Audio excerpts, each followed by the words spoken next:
안녕하십니까. 고등학교 1학년, 2학년 예비 수험생을 위한 입시 전략 특강 강의를 맡은 저는 남양주 다산고등학교에서 현재 수학을 가르치고 있고 3학년 부장을 맡고 있습니다. 조만기라고 합니다. 반갑습니다. 자, 오늘 저는 여러분들하고 올해 5월 31일자로 각 대학이 발표한 2025학년도 대입전형 시행계획 내용을 바탕으로 내년도 입시가 어떻게 변화될 것인지, 그리고 어떻게 준비를 하면 의미 있는 결과를 얻을 것인지에 대한 말씀을 약 80분 정도로 같이 한번 나눠볼까 합니다. 1학년 학생들 같은 경우는 발표된 내용은 없지만 그럼에도 불구하고 대입 전형의 큰 틀의 변화는 없을 거라서 같이 들어도 전혀 무방할 것으로 생각합니다. 자, 강의 진행하겠습니다. 먼저 첫 번째로 대학교 입시가 매년 조금씩 바뀌고 있습니다. 올해 고등학교 3학년 1년 선배들이요. 올해 고등학교 3학년 선배들부터 새로운 대입제도의 규칙이 적용됐어요. 대입제도 공정성 강화 방안 2단계. 개인적으로는 고등학교 3학년 친구들부터 새롭게 적용되는 규칙이 올해 중학교 3학년 학생들까지는 똑같이 적용될 거다라는 말씀을 드리고 싶습니다. 고등학교 1학년 학생들 같은 경우에는 고교학점제가 부분 도입된다라고 알고 계시는데 그 부분이 대입제도를 바꾸지는 않을 것 같습니다. 따라서 2학년, 1학년 친구들 같은 경우는 올해 고3 선배들이 치른 입시가 우리에게도 똑같은 규칙으로 적용된다. 따라서 선배들이 준비했던 방식 그대로 우리가 준비해도 크게 무리는 없다라고 이해를 하시면 될 것 같습니다. 자, 그러면 올해 고등학교 3학년 선배들부터 어떤 내용이 적용되느냐? 다른 건 아니고요. 학생부 종합전형에서 서류평가를 할 때 일단 자기소개서가 없어졌습니다. 다들 알고 계시죠? 그것 말고도 자율동아리가 미반영된다, 개인봉사, 상장, 독서활동 상황 같은 것들이 서류평가에서 반영되지 않는다라는 부분들. 근데 이 내용들이 갑자기 발표됐냐? 그렇진 않죠. 현재 고3 선배들이 중학교 3학년 여름 때 발표가 됐습니다. 그리고 이미 이 내용들을 바탕으로 고등학교는 이미 미리 대응을 이미 하고 있고요. 여러분들도 하고 있는 그러한 학교 생활을 하고 있다라고 보시면 될 것 같습니다. 다만 이렇게 형성된 학교 생활 기록부를 올해 대학들이 처음 만나게 되는 거죠. 그래서 올해 이렇게 바뀐 서류 평가를 진행한 대학교들의 학생부 종합전형의 선발 결과가 어떻게 나왔는지라는 부분들을 내년도에 보시고 조금은 더 디테일하게 대응을 하면 된다라고 말씀을 드릴 수가 있겠습니다.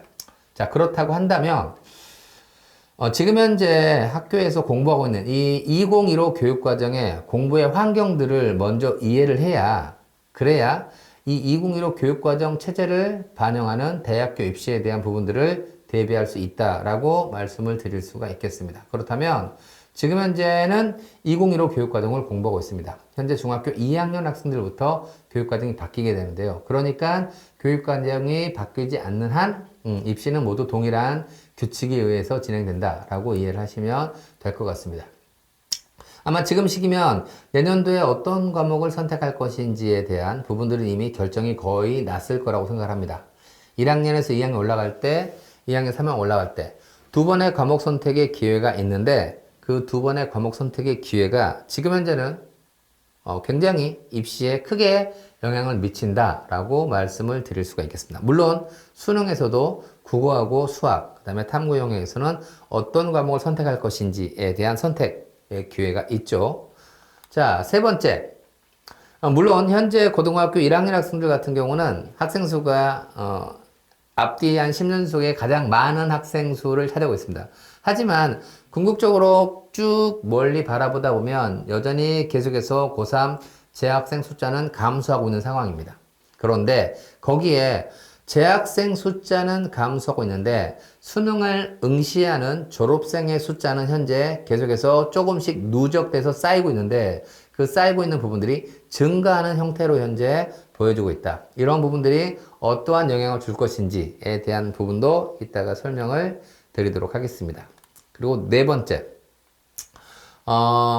학생들 입장에서는 내가 공부하고 있는 고등학교보다 저 옆에 있는 고등학교가 훨씬 더 공부를 잘하는 것 같은데 그렇다고 하면 대학에서 학교 생활 기록부를 평가할 때 이 학교는 공부 잘하는 학교에 학교 생활 기록 보니까 저 학교에 비해서 조금은 성적이 낮아도 우리가 우수하게 판단해서 뽑아줘야지 라고 하는 부분들에 대한 걱정이 있을 거라고 생각합니다. 반면에 조금 공부를 잘한 학교 입장에서는 우리 학교는 공부를 잘한 학교니까 다른 학교에 비해서 좀 더 유리하게 평가에 활용되지 않을까라는 기대감을 가질 수도 있다고 생각합니다. 그런데 대학에서는 학교 생활기록부를 평가할 때 이 학교 생활기록부가 어느 지역의 학교 생활기록부인지도 판단할 수 없습니다. 이게 경기도 생기부인지 제주도 생기부인지 아니면 전라남도인지 부산인지를 전혀 파악할 수 없습니다. 지역을 파악할 수 없는데 어느 고등학교냐면 더더욱더 파악이 어렵겠죠. 물론 대학에서는 서류평가를 할 때 이 학교 생활기록부가 특목고인지 특성화고인지는 판단할 수 있습니다. 왜냐하면 그 학교에서는 배우는 과목이 일반고하고 다르기 때문에 그렇습니다. 하지만 일반고와 자사고도 솔직히 교육과정의 과목만으로서는 구분하기 어렵습니다. 자, 일반고와 자사고가 이 배우는 교과목으로 서로 구별이 어렵다라는 부분들은 일반고의 입장에서는 유리하게 활용해야 될까요? 불리하게 활용해야 될까요? 당연히 어느 정도 유리하게. 그래서 일반고에서 공부하는 학생들 입장에서도 충분히 교육과정에서 본인이 가고자 하는 방향에 관련된 과목들을 제대로 있었다면 전혀 불리하지 않다라는 거죠. 그래서 교육과정을 어떤 과목 선택했냐 부분들이 강조가 되고 있다라고 말씀을 드릴 수가 있겠고요. 그리고 지금 현재 2015 교육과정은 문과, 이과로 구분되지 않습니다. 근데 솔직히 2학년 학생들 여러분들 지금 현재 자신이 문과인지 이과인지 이미 파악하고 있을 겁니다. 그죠? 왜? 대학에서는 인문계열학과와 자연계열학과로 구분하고 있기 때문에 내가 가고 싶은 학과가 자연계열학과면 나는 이과 학생인 거죠. 그죠? 내가 가고 싶은 학과가 문과라면, 인문계열이라면 나는 문과 학생인 거죠. 그죠? 그래서 문이과 구분은 없는데 대학에서는 문이과로 구분해서 뽑고 있는데 그럴 때 이제 뭐가 중요하냐? 수학교과의 성적이 수시로 대학을 가든 정시로 대학을 가든 수학교과 성적의 위치가 그 친구의 내신 성적과 수능 성적의 위치를 결정하는데 가장 크게 영향을 미친다 라는 말씀을 드리고 싶습니다. 따라서 수학을 잘하면 굉장히 유리합니다. 잘하는 사람들은 한정되어 있겠죠. 그럼 수학을 잘할 수는 없어도 수학을 포기하지 않는 이 부분도 실은 굉장히 중요하다라는 말씀을 드리고 싶습니다. 자, 그러면 하나씩 설명을 드려볼까요? 먼저 첫 번째입니다. 문이과 구분이 없다라고 말씀을 드렸습니다. 그죠? 그런데 분명히 인문계열학과와 자연계열학과로 구분되는 상황에서 문과이과로 학생들은 파악하고 있습니다. 자, 그랬을 때 문과 학생들과 문과 성향의 학생들과 이과 성향의 학생들, 즉 인문계열학과를 가고 싶은 학생들과 자연계열학과를 가고 싶은 학생들은 어떤 차이가 있을까요? 1학년 때는 모두 똑같은 과목을 배웁니다. 그렇죠? 2학년에 올라서도 국어, 영어, 수학은 거의 똑같이 배웁니다. 맞죠? 그럼 그 친구들 어디서 차이가 날까요? 인문계열학과를 가려고 희망하는 학생들은 아무래도 탐구 영역에서 사회 과목을 많이 공부하겠죠. 반면에 자연계열학과를 가고 싶은 학생들은 과학을 더 많이 공부할 겁니다. 그죠? 지금 보시는 그래프는 파란색 그래프가 과학을 더 많이 공부한 학생들의 그래프이고 빨간색 그래프가 사회를 더 많이 공부한 학생들입니다. 그러면 파란색 집단이 더 왼쪽 1.0 쪽에 쏠려 있으니 무엇을 의미하죠? 과학을 더 많이 공부한 학생들이 공부를 더 잘한다 라고 얘기할 수 있는 겁니다. 그죠? 현재 자연계열 학생들 같은 경우는 수학만 잘하는 학생도 있습니다. 하지만 대부분은 수학도 잘하는 친구들이 많다라는 부분들을 보여드리고 싶은 거고요. 이게 이제 그 앞에서 봤던 그 그래프를 표로 나타낸 겁니다. 경기도에 있는 한 10개 고등학교의 내신 성적 데이터를 가지고 사회를 많이 공부한 인문, 과학을 많이 공부한 자연 아이들에 대해서 내신 성적 등급대별로 한번 도수를 조사해 본 겁니다. 그럼 전체적인 큰 인원은 인문, 사회를 많이 공부한 친구들이 1,700명으로 과학을 많이 공부한 친구들보다 더 많습니다. 그런데 공부를 잘하는 학생들은 자연 학생들이 더 많죠. 자, 여기서 이제 제가 드리고 싶은 첫 번째 메시지는 뭐냐? 대학교 입시는 상대평가일까요? 절대평가일까요? 라는 부분입니다. 상대평가와 절대평가를 이해하기 어렵겠죠. 절대평가는 무슨 말이냐면, 만약에 A 대학교 A학과에 작년에 2.0의 등급의 학생이 합격을 했다면, 절대평가라면 올해도 2.0이 원서를 쓰면 무조건 합격을 해야 되는 겁니다. 이게 절대평가입니다. 왜? 점수가 되니까 합격한다. 그런데 작년에, 예를 들어서 작년에 그 대학교 그 학과에 2.0이 합격한 이유는 숫자가 2.0이라기보다는 작년에 같은 학과에 같은 전형으로 원서를 쓴 친구들끼리 경쟁을 했을 때 그 2.0을 받은 학생이 합격자 등수 안에 들었기 때문에 합격한 거다. 그래서 올해는 똑같은 학과에 원서를 썼을 때 1.5도 떨어지는 상황이 발생할 수도 있고 아니면 3.0까지도 붙는 상황이 발생할 수 있다. 이건 상대평가 개념입니다. 대입은 상대평가일까요? 절대평가일까요? 예, 대입은 철저하게 상대평가입니다. 자, 그럼 상대평가라고 했을 때 주어진 표가 어떤 내용들을 담고 있느냐? 자, 두 번째는 인문계열 학생들과 자연계열 학생들이 만약에 같이 싸운다면, 같이 경쟁을 한다면 당연히 자연계열 학생들이 공부 잘하는 학생들이 더 많으니까 유리하겠죠. 근데 두 번째는 뭐냐? 인문계열 학생들과 자연계열 학생들은 같이 싸우지 않는다는 겁니다. 인문 성향 학생들은요, 경영, 경제, 미디어, 커뮤니케이션, 심리학과를 가고 싶은 친구들이고, 반면에 자연 학생들은 의대, 약대, 컴공, 기공, 반도체, 생명공학과를 가고 싶은 친구들이라는 겁니다. 그러면 세 번째, 같이 안 싸우는데, 그럼 대학에서는 어떻게 뽑고 있을까요? 공부를 잘해야 가는 상위권 대학에서는 자연계열 학과에서 많이 뽑고 있고, 반면에 공부를 못하는 저 비수도권 대학에서는 문과 학생들을 많이 뽑을까요? 작년도 기준으로 인서울대학교 인문계열학과 선발 비율이 51%였습니다. 즉 대학은 인문, 자연 반반 뽑고 있습니다. 자, 그러면 어떤 상황이 나올까요? 자, 이렇게 예시를 들어볼게요. 1.3까지 내신이 서울대 갈 수 있는 내신이래요. 근데 서울대 모집 정원이 16명이에요. 물론 현실은 다르게 제가 예시를 들은 겁니다. 서울대가 16명 뽑고 있어요. 그럼 서울대는 어떻게 뽑는다? 인문 8, 자연 8 뽑을 거라는 겁니다. 그럼 어떤 현상이 일어날까요? 인문계열에서 8 뽑는데 1.3까지 5명밖에 없네요. 그럼 일단 그 사람들은 합격이겠죠. 나머지 3명은요? 그 밑에 있는 10명에서 누군가가 3명이 뽑혀 올라가 합격되겠죠. 반면에 자연계열은 어떻게 되느냐? 11명 있네요. 8명 뽑는데 그러면 그 중에 누군가 3명은 떨어져야겠죠. 그죠? 그럼 어떻게 되느냐? 인문계열은 합격선이 1.3보다 낮게 형성될 것이고 반면에 자연계열은 합격선이 1.3보다 높게 형성되겠죠. 즉 점수로 비교하는 게 아니라 등수로 비교하는 겁니다. 인문계열에서 전교 4등이 내신이 2.1이다. 자연계열에서 전교 8등이 내신이 1.7이다. 너는 2.1, 너는 1.7이 아니고 너는 4등, 너는 8등. 왜? 대입은 철저하게 상대평가니까. 그래서 뭘 말씀드리고 싶으냐? 문과 성향의 학생들은 자연계 성향의 학생들과 안 싸운다. 그래서 자신의 숫자를 조금 담대하게 바라볼 필요가 있다. 반면에 자연계 성향의 학생들은 전국의 모든 고등학교에서 자연계 학생들이 다 내신 좋은 친구들이 몰려있다. 자신의 숫자를 조금 신중하게 바라볼 필요가 있다라는 말씀을 드리고 싶습니다. 이건 10개 고등학교 데이터고요. 제가 그 데이터의 그 등급별 비율을 작년도 6월 모의고사를 치른 고3 재학생 숫자에다가 한번 대입해 봤습니다. 전국에 1점대 친구들이 몇 명 있을까? 빨간색은 올해 고등학교 3학년이고요. 노란색으로 보이는 부분들이 올해 고등학교 1학년 학생들입니다. 그럼 표로 보면 어떻게 되느냐? 전국에 인문계 성향의 1.99까지 학생들은 약 3,600명 정도가 있고요. 반면에 자연계열에서는 7,900명 정도 있습니다. 문과는 3,600명, 자연계열은 7,900명.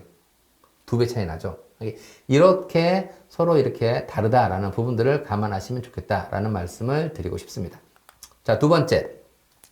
현재 2015 교육과정을 공부한다고 말씀을 드렸습니다. 일반고에서 배우는 과목들을 보통 교과라고 합니다. 이게 2015 교육과정입니다. 공통과목 1학년 때 배웠죠. 일반 선택 과목 고등학교에서 여러분들이 힘들었던 상대평가 9등급제로 성적이 산출되는 과목입니다. 반면에 진로 선택 과목은요. 예, 상대평가 9등급제가 아닌 80 넘으면 A, 60 넘으면 B, A, B, C 3단계의 성취평가제로 성적이 산출되는 과목입니다. 자, 그랬을 때 1학년 때는 공통을 배우고요. 2학년에서 일반 선택 과목을 배우고 3학년에서 진로 선택 과목을 배우게 됩니다. 그죠? 이게 첫 번째 내용. 두 번째, 현재 화면에 보이는 빨간색으로 보이는 과목들은 수능에서 출제되는 과목들입니다.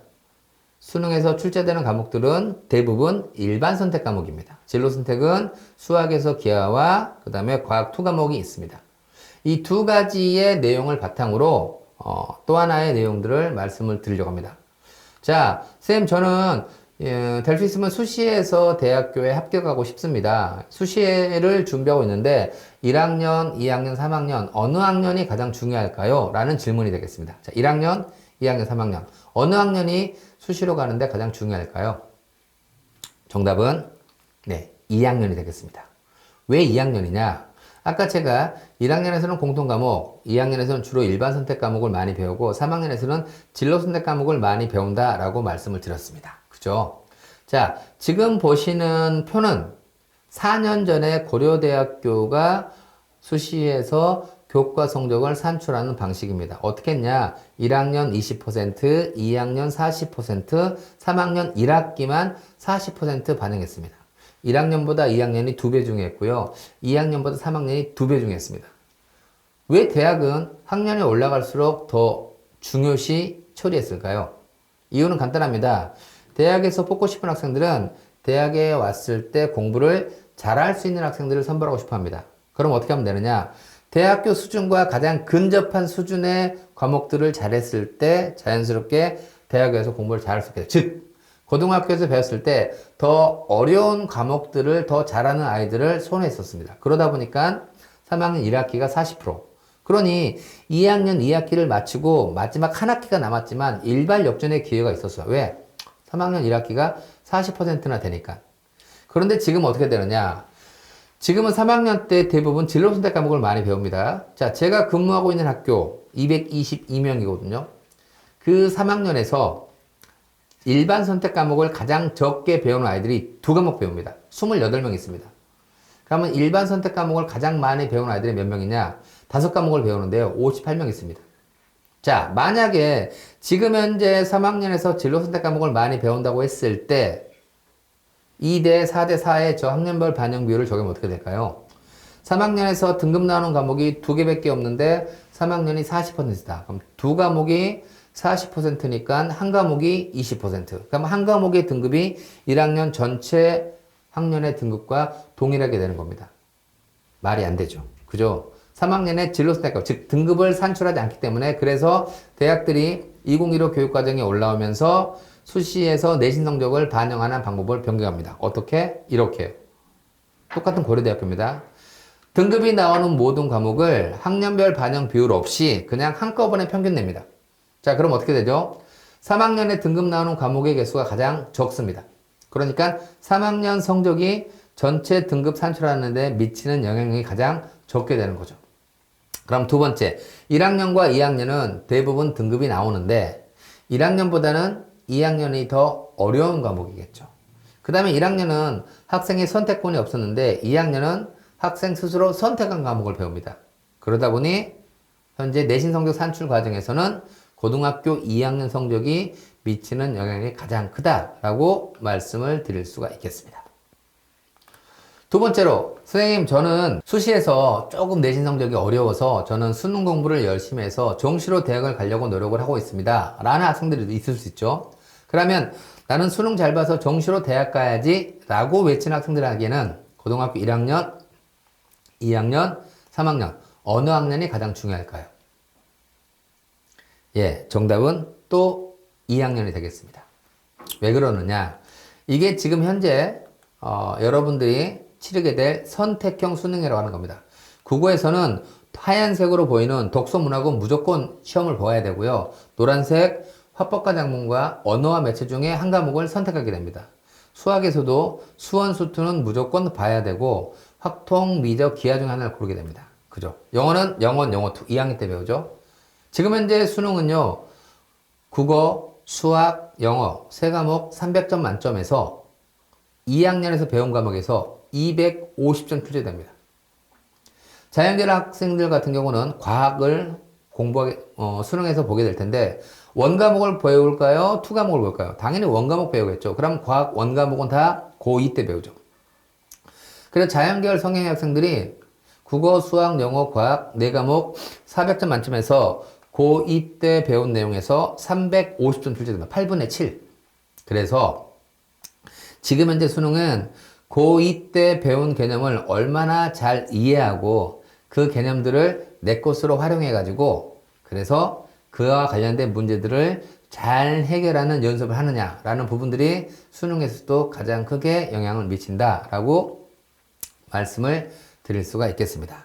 그래서 대학 가는 학생부 교과전형, 종합전형, 수능, 논술 이 4가지 전형에서는 어느 학년이 가장 중요하냐라는 학년별 비율을 보면 교과는 2학년, 1학년, 3학년 순이 되겠고요. 종합은 제가 억지로 3학년과 2학년이 같은 비중인데 억지로 3학년을 더 앞에 뒀습니다. 수능은 2, 3, 1 되겠고 논술을 준비하는 친구들 입장에서도 수리논술 같은 경우는 2학년 배운 과목에서 제일 많이 출제된다라고 이해하시면 될 것 같습니다. 자, 그러면 종합전형에서 왜 굳이 제가 3학년과 2학년이 같은데 3학년을 앞에 뒀느냐라는 부분들은 그만큼 3학년에서 배우는 개념들이 가장 고등학교에서 배울 수 있는 어려운 개념들이 되겠죠. 내신 성적이라고 하는 부분들도 분명히 종합에서 영향을 미치니 그 부분에서는 3학년의 영향력이 적겠지만 하지만 기록이라고 하는 학생들의 활동이라고 하는 부분들에서 보자면 3학년에서 배우는 내용이 가장 어려우니 그 어려운 내용들을 활용해가지고 하는 탐구활동이 수준과 깊이라는 부분에서 유의미하다라는 말씀을 드리고 싶어서 3학년을 굳이 앞으로 끌어왔습니다. 그러면 선생님 저는 예체능 계열이어서 미술이나 음악이나 체육, 실기로 저는 대학을 가려고 하는데 저는 어떻게 할까요? 라는 학생들도 있을 수가 있겠죠. 고등학교 2학년 때 실기 시험을 보진 않죠. 대학에 합격하기 위한 실기 시험은 3학년 원서를 쓰고 그 3학년 시점에서 실기를 보게 될 겁니다. 당연히 그 실기를 보는 그때 내 실기 능력이 가장 우수하게 발현돼야겠죠. 그러니 자연스럽게 3학년에서 실기를 보는 그 시점에서 자신의 실기 능력이 잘 발현될 수 있도록 준비하는 게 필요하다라는 말씀을 드리고 싶습니다. 자, 두 번째, 학생 수가 감소하고 있어요 라는 말씀을 드리고 싶습니다. 현재 보시는 게 올해 고3 쑥 들어간 저점이 올해 고등학교 3학년 친구들입니다. 고2 때 42만 3,740명, 그 다음에 고1은 46만 8,996명으로, 고1이 앞으로 5년, 뒤로 5년, 향후 10년에서 가장 학생 수가 많습니다. 어쨌든, 그럼에도 불구하고 계속 이제 학생 수는 쭉 고등학교 1학년을 고점으로 계속해서 앞으로 감소될 예정이거든요. 학생 수가 감소하고 있으니 이에 대한 대학들도 반응을 해야 되겠죠. 이건 작년 9월 달에 교육부에서 발표한 공문입니다. 대학이 자발적으로 자신의 규모를 적정하게 한다라는 얘기죠. 대학이 자발적으로 자신의 규모를 적정하게 한다라는 게 무슨 얘기일까요? 앞으로 학생 수가 줄고 있으니 그에 맞춰서 어떻게 하겠다? 대학교 모집 정원도 줄이겠다는 얘기예요. 고등학교 2학년 학생들을 기점으로 향후 3년간 계속해서 일정 비율들의 인원들을 줄이겠다라는 부분들의 내용이 되겠습니다. 그러면 뭐냐? 계속 줄이기만 하냐? 이건 또 올해 4월 27일자로 교육부가 발표한 내용입니다. 첨단 분야 정원 배정 무슨 말이냐? 학생 수가 줄어들고 있으니 그에 따라서 대학교 모집 정원을 줄이는 건 맞는데 중요한 건 대한민국은 자원의 강국이 아니라 기술의 강국으로 이공계 기술 인재들이 필요하다. 그런데 현재 첨단 분야라고 앞으로 미래 먹거리라고 하는 그런 첨단 분야에 대한 인재들이 갑작스럽게 더 많이 필요한 상황이니 수도권에 약 800명, 비수도권에 약 1000명, 약 1800명 정도의 필요한 인재들은 대학이 필요하다가니 새롭게 더 뽑아라 라고 하는 거죠. 올해 4월자로 발표가 되고 바로 올해 고3 학생들부터 뽑게 했습니다. 자, 어떤 분야냐? 반도체, 인공지능, 소프트웨어, 에너지 신소재, 미래차 로봇, 바이오 관련된 6개의 분야가 되겠습니다. 이 6개 분야에서 수도권에서 약 800명, 그 다음에 비수도권에서 약 1000명 정도, 약 1800명 정도의 인원들을 뽑게 되었습니다. 자, 여러분들 대학을 가려고 하는 이유가 뭐죠? 대학을 졸업하고 나면 이제 여러분들 스스로가 하나의 성인으로서 자신의 밥벌이, 즉 취업을 통해서 스스로가 홀로 설 수 있는 길을 가기 위함입니다. 즉 대학교에 가는 목적은 취업이다라고 말씀을 드릴 수가 있겠죠. 그죠? 그러면 지금 현재 이렇게 미래의 첨단 분야로서 필요한 인재라고 하는 이런 새로운 신설된 학과들에 만약에 가게 된다면 어떻게 될까요? 아무래도 취업에서 조금 더 유리하다라고 할 수가 있겠죠. 그죠? 그래서 저는 항상 선생님 대학을 우선해야 될까요? 학과를 우선해야 될까요? 저는 무조건 학과가 우선입니다. 그죠? 저는 학과를 더 우선시하는 그러한 대학 진학 계획이 필요하다라고 말씀을 드릴 수가 있겠습니다. 이건 뭐냐? 이왕 취업 얘기가 나왔으니 하나만 더 말씀을 드릴게요. 대학교를 졸업하고 가장 좋은 취업은 대기업에 취업하는 거겠죠. 삼성, LG. 뭐 최근에는 삼성, LG, 현대가 아니고 네카라 쿠베라고 하더라고요. 네카라 쿠베. 네이버, 카카오, 라인, 쿠팡, 배달의 민족. 어쨌든 이런 대기업들에 취업하는 게 학생들에게 가장 좋은 취업입니다. 그럼 대기업 말고 그 다음 두 번째가 뭐냐? 공기업입니다. 국가에서 운영하는 기업이 되겠죠. 그런데 여러분 그거 아시나요? 공기업은요, 본사가 수도권에 단 한 곳도 없습니다. 공기업은 국가가 균형적으로 발전하기 위해서 모든 공기업 본사는 지역에, 즉 지방에 분산 배치되어 있습니다. 자, 지금 보시는 건 경기도에 인접한 강원도, 충청북도, 충청남도에 위치한 공기업이 되겠습니다. 이 말씀을 왜 드리느냐? 제가 근무하고 있는 남양주 지역에서는 강원대학교를 통학할 수 있습니다. 그래서 제가 근무하고 있는 고등학교에서는 강원대를 의외로 많이 지원을 하고 합격을 하고 실제로 다니기도 하는데요.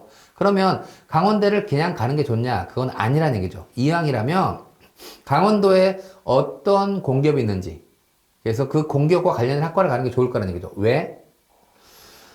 고용노동부에서는 2021년부터 지방에 본사가 있는 공기업에서는 신입사원을 뽑을 때 반드시 그 공기업 본사가 위치한 지역 대학 졸업자를 무조건 30% 이상 우선 선발해야 됩니다. 이걸 지역인재 선발이라고 하는 건데요. 왜? 지역 대학들을 살리기 위한 하나의 조치예요. 자, 이거 보시면 제가 강원도 말씀을 드렸죠. 강원도에는 건강보험심사평가원, 국민건강보험공단, 한국관광공사 또는 국립과학수사연구원 이런 14개의 공기업 본사가 있는데요. 지금 보이는 표는 그 각 공기업의 그 해당 지역에 있는 거점 국립대나 그 다음에 넘버원 사립대가 많은 비율로 실제로 선발돼서 가고 있다라는 부분들을 보여지는 표가 되겠습니다. 따라서 만약에 본인이 어느 분야에 관심이 있다라고 했을 때 그 해당 분야와 관련된 공기업이 위치한 지역대학교에 관련 학과로 진학을 하는 건 취업과 관련됐을 때 굉장히 유의미한 하나의 전략이 될 수 있다라는 말씀을 드리고 싶습니다. 아시겠죠? 자, 그 다음 재학생 숫자는 줄어들고 있는데 그런데 이게 현재 아직 올해 수능은 아직 치러지지 않고 있죠. 이게 올해 수능에 응시한 상황입니다. 고3 재학생은 전년도 대비해서 약 23,593명이 줄었는데 반면에 졸업생은 약 2만 명 정도가 늘었습니다. 전체적으로는 3,400명이 줄었지만 졸업생과 검정고시 응시자는 늘었다는 얘기죠. 그래서 올해 수능에서 처음으로 재학생의 비율이 3분의 2가 안 됩니다. 또 수능에서는 현재 선택형 수능이라고 말씀을 드렸는데 국어는 언어와 매체를 응시하는 친구들이 계속해서 늘고 있고요. 수학은 미적분 응시자가 계속해서 늘고 있습니다. 이건 왜 그러느냐? 선택형 수능인데 언어와 매체와 미적분이 동일한 원점수를 받아도 더 점수가 유리하게 나오기 때문에 그렇습니다. 근데 여기서 중요한 포인트는 뭐냐? 아까 앞에서 언급을 했죠. 고3 재학생 숫자는 줄어들고 있는데 반면 수능에서 졸업생은 계속 늘고 있다. 그럼 어쩌라고? 그게 뭐 없지 않느냐? 아니, 졸업생이 수능에서 많이 늘게 되면 정시에서는 고3 재학생이 불리하겠네. 그죠? 근데 이게 올해 8월 달에 나왔던 신문 기사입니다. 졸업생이 수능에 많이 응시하는 부분들이 단순히 정시에서 졸업생들이 많이 합격하는 상황으로 연결되는 게 아니라 그게 수시에까지 영향을 미친다는 얘기죠. 왜? 수도권에 있는 대부분의 대학들은 학생부 교과 전형에서 수능 최저 기준을 요구하고 있습니다. 그죠? 그런데 졸업생들이 수능에 많이 응시하게 되면 그 졸업생들이 아무래도 좋은 등급들을 많이 가져가게 될 거니까 단순히 정시의 상황만 힘들어지는 게 아니라 수능 최저 기준을 적용하는 수시에서도 어려움이 예상된다는 얘기예요. 이게 작년도 수능에서 1등급을 졸업생이 약 68% 가져갔습니다. 그런데 올해는 75%를 예상하고 있습니다. 그만큼 수능에 대한 부담감이 졸업생이 많이 응시하게 되면 커져갈 수밖에 없다라는 얘기를 드리고 싶은 겁니다. 아시겠죠? 자, 그러면 어떻게 하면 되느냐? 그래서 수시에서 수능 최저 기준을 준비하는 학생들 입장에서는 이 영어를 적극적으로 활용해야 됩니다. 왜요? 영어는 절대평가니까 졸업생이 아무리 많이 들어와도 상관이 없잖아요. 왜? 졸업생이 몇 명이 들어온 상관없이 내가 90을 넘으면 1등급, 80을 넘으면 2등급인 절대평가이기 때문에 그렇습니다. 실제로 올해 6월 모의고사와 9월 모의고사는 1등급 비율이 줄었습니다. 근데 중요한 건 뭐냐? 보시면 재작년 2022년 2학년도에 3등급까지 누적 비율은 53%였는데 작년도 수능에서의 3등급까지의 누적 비율은 48%, 약 5%가 줄었습니다. 제가 작년에 이렇게 수능 성적 결과가 발표되었을 때 3등급까지 누적 비율이 줄어든 걸 보고 제가 뭐라 했냐? 어이구, 큰일 났네. 3등급까지 누적 비율이 줄었으면 올해 수도권 대학교 수능 최저 기준 재학생이 충족하기가 어려워지겠는걸? 실제로 대학들이 발표한 자료를 보면 2022학년도에 비해서 2023학년도에 수능 최저 기준 충족률이 소폭 하락한 대학들이 꽤 있습니다. 그만큼 영어는 수시에서 수능 최저 기준 충족하는데 굉장히 크게 영향을 미친다라고 말씀을 드릴 수가 있겠습니다. 따라서 어떻게 영어를 준비하면 되느냐? 내신 1점대는 영어 1등급입니다. 내신 2점대는 영어 2등급이고요. 수도권 대학을 희망하는 친구들은 최소한 영어 3등급을 맞아야 원활하게 수시에서 원서를 쓸 수 있다라는 말씀을 드릴 수가 있겠습니다. 자, 그 다음에 올해 9월 15일자로 대학들 수시 원서 접수가 끝났습니다. 근데 올해 3학년 선배들의 수시 지원 결과를 좀 분석해 드리려고 해요. 자, 뭐냐? 일단 보시면 9월 모의고사를 지원한 고3 재학생 수는 작년보다 약 25,000명이 줄었습니다. 그런데 올해 수시에 원서를 쓴 전체 수험생은 약 13,000명이 늘었어요. 재학생 숫자가 줄었는데 전체 수시 지원자가 늘었다는 얘기는 무슨 말이죠? 올해 졸업생이 예년에 비해서 훨씬 많이 들어왔다는 겁니다. 이게 왜 그럴까요? 아까 앞에서 제가 올해 수능에서 역대 최대의 졸업생이 들어온다라고 말씀을 드렸죠. 그러면 수능을 본다는 얘기는 올해 다시 한번 재도전을 한다는 얘기가 되는 거잖아요. 이왕 재도전하는데 정시만 원서를 쓰는 게 나을 거예요. 이왕 재도전하는 거 수시도 한번 써볼까요? 수시도 한번 써보겠죠. 그러다 보니까 올해 이렇게 졸업생이 수시에서도 많이 들어왔다라는 부분들이 나타났고요.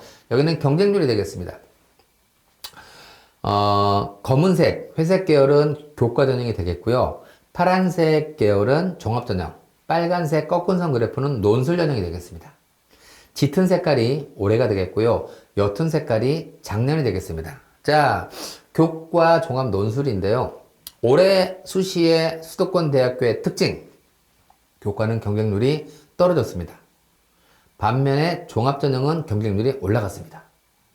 그게 아닌 부분들은 연세대가 교과가 살짝 올라갔고요. 노란색으로 보이는 그 부분은 원래 더 올라가야 되죠. 연세대는 기본적으로 경쟁이 낮게 형성됐다. 그리고 두 번째, 종합은 경쟁률이 올라가야 되는데 고려대와 이화여대의 종합전형은 경쟁률이 떨어졌습니다. 왜 그러느냐? 저기는 수능 체제를 두거든요. 특징입니다.